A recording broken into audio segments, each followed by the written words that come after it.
오늘 묵상의 제목은 창세기 21장 22절에서 34절 말씀 중 22, 33절 말씀, 즉 그때에 아비멜렉과 그 군대 장관 비골이 아브라함에게 말하여 이르되 내가 무슨 일을 하든지 하나님이 너와 함께 계시도다. 그런즉 너는 나와 내 아들과 내 손자에게 거짓되이 행하지 아니하기를. 이제 여기서 하나님을 가리켜 내게 맹세하라.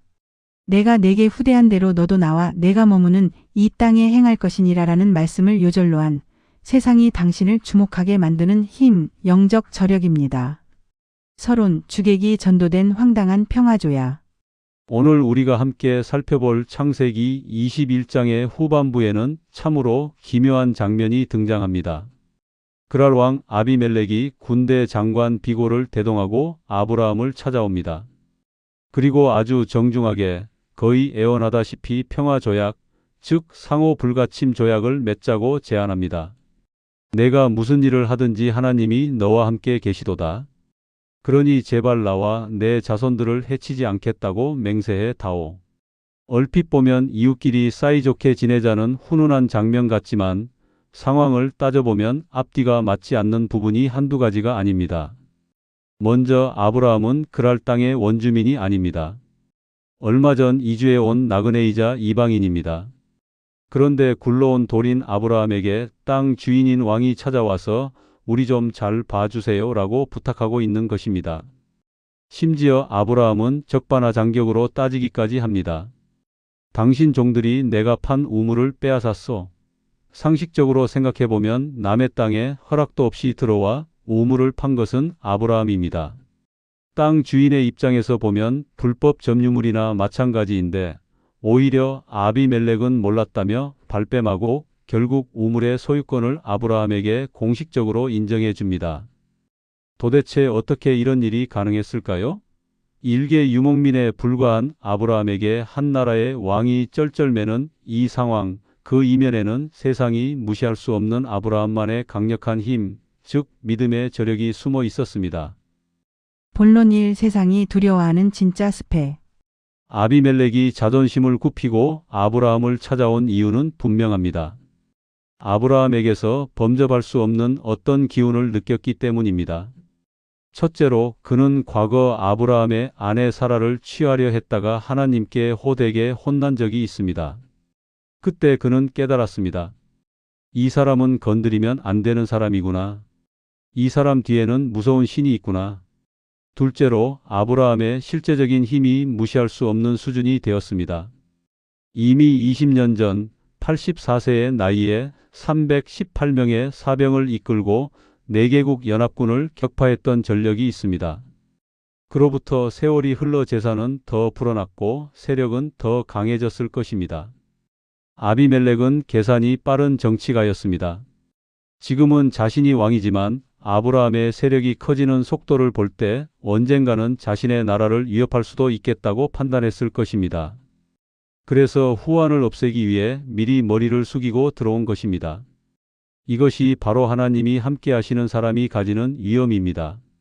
우리가 세상에서 비굴하게 아부하거나 눈치를 보지 않아도 세상이 먼저 우리의 가치를 알아보고 두려워하는 날이 옵니다. 그것은 우리가 돈이 많거나 지위가 높아서가 아닙니다. 내가 무슨 일을 하든지 하나님이 너와 함께 계시도다라는 고백이 세상 사람들의 입에서 나올 때 우리는 세상이 감당할 수 없는 존재가 됩니다. 이것이 성도가 가져야 할 진짜 스펙이자 영적인 권위입니다. 본론 2. 믿음의 선순환. 하나님을 높이면 하나님도 나를 높이신다. 아브라함에게는 세상이 알지 못하는 성공의 법칙이 있었습니다. 바로 믿음의 선순환입니다. 하나님이 함께 하시면 저력이 쌓이고 그 저력으로 하나님의 이름을 높이면 하나님은 그런 사람을 더 높이 들어 쓰십니다. 아비멜렉과 조약을 맺은 후 아브라함의 행동을 보십시오.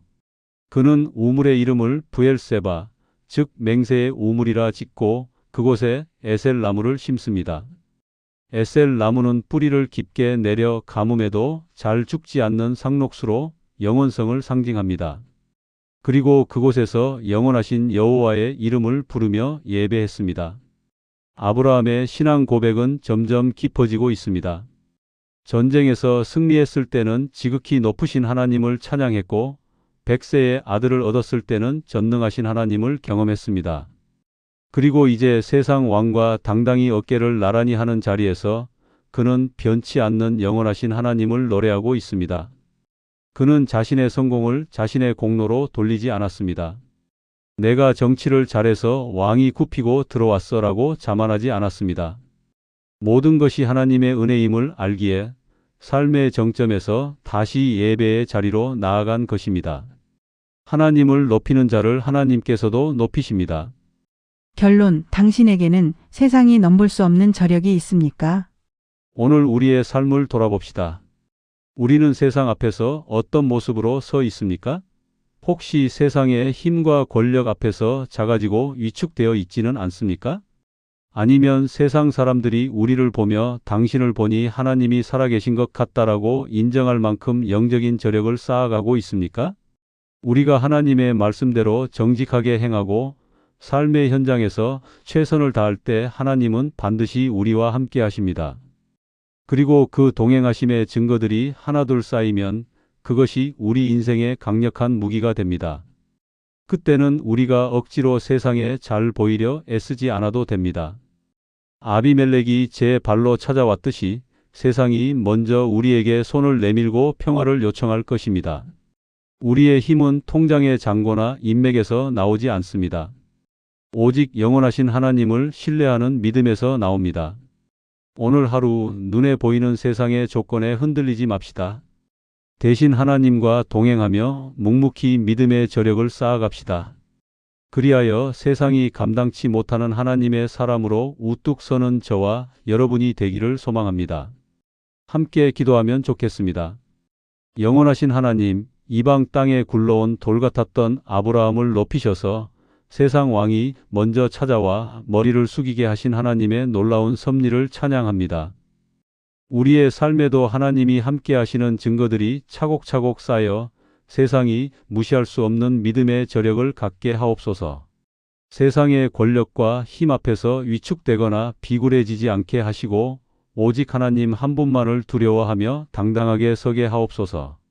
우리의 삶을 통해 하나님이 너와 함께 계신다는 고백이 이웃들에게서 터져 나오기를 원합니다.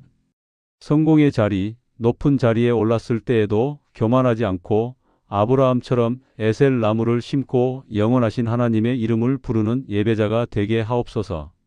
오늘도 믿음의 선순환을 이루며 세상이 감당할 수 없는 거룩한 하나님의 사람으로 살아가게 하옵소서. 우리의 능력 되시는 예수 그리스도의 이름으로 기도드립니다. 아멘.